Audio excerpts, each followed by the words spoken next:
In from Sacramento, CAL FIRE spokesperson Daniel Berlant. Thank you for joining us. Yeah, good morning. Tell me what your firefighters are looking ahead to today.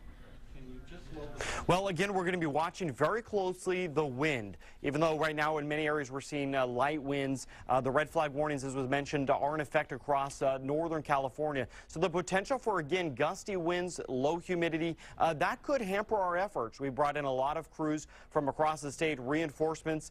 We worked throughout the night, really working on our containment lines, especially on the southern edge of many of these fires as those north winds start to blow. Obviously, we want to make sure that those southern edges are not able to grow in size. Daniel, we're starting to hear that some containment is growing. That's got to be encouragement. So what's your reaction to that?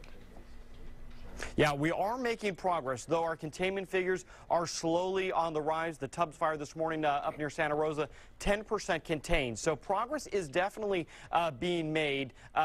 What's really been challenging here, though, is the fact that conditions, even in October, are so dry. You add a little bit of wind to it, the low humidity, and these fires are burning at such explosive rates. But if we can make it through today, and if these red flag warnings expire, the winds decrease, then over the next couple days, we are hoping that we'll be able to get a good handle on these fires quickly. You've talked about the possibility of two fires merging to become one.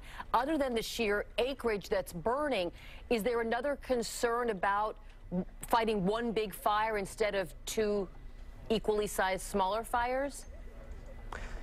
Overnight, we did have two fires in the Glen Ellen area in Sonoma County. They did merge together, the Nunn fire and the Norbaum fire.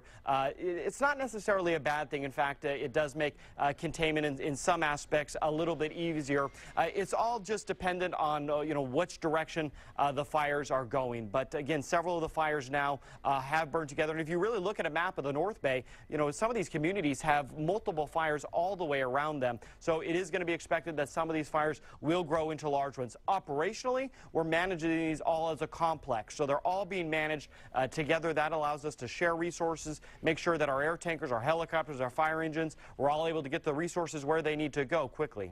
Yesterday at about this time, you told us there were about 8,000 firefighters fighting these fires. Has that number changed?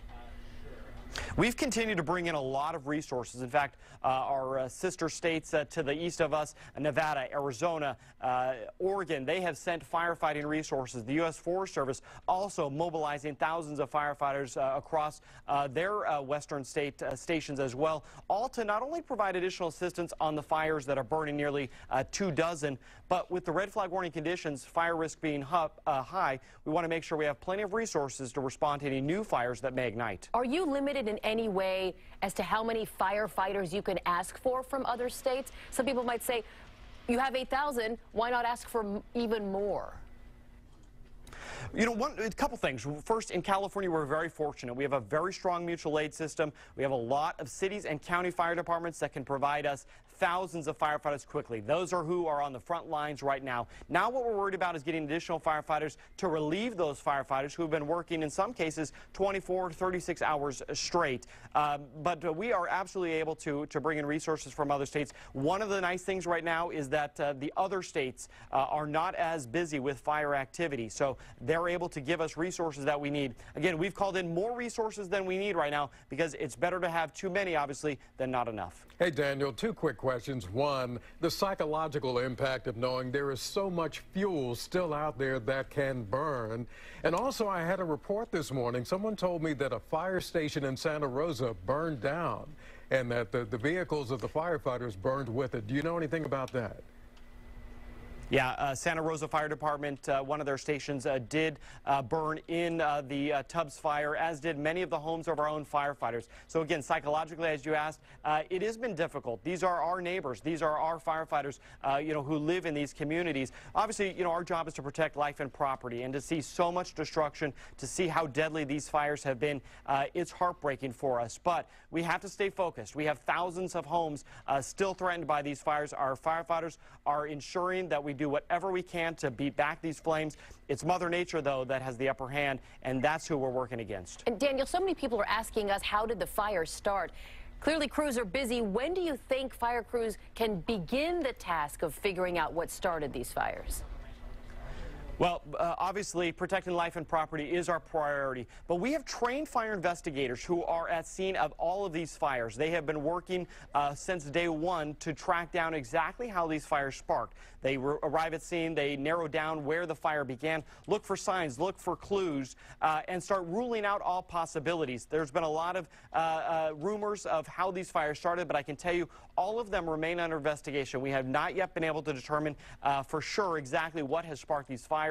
But again, I tell you, we have investigators working to do that, and as soon as we have that information, we'll pass it along. But our priority remains making sure people are out of harm's way, protecting life and property. Are there any causes that have been ruled out by the investigators?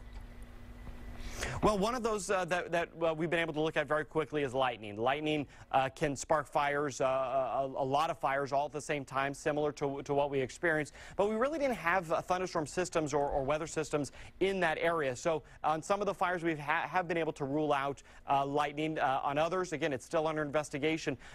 Most of the fires we respond to, in fact, 95% of the fires here in California are sparked by the activity of people, whether that's negligence, vehicles, smoking, power lines, a whole host of different causes, but most fires caused by the activity of people, those are the things we're working right now to figure out. Daniel Berlant, as always, thank you for taking time to come on Mornings on 2 to bring us up to date. We appreciate you, and have a good day if you can.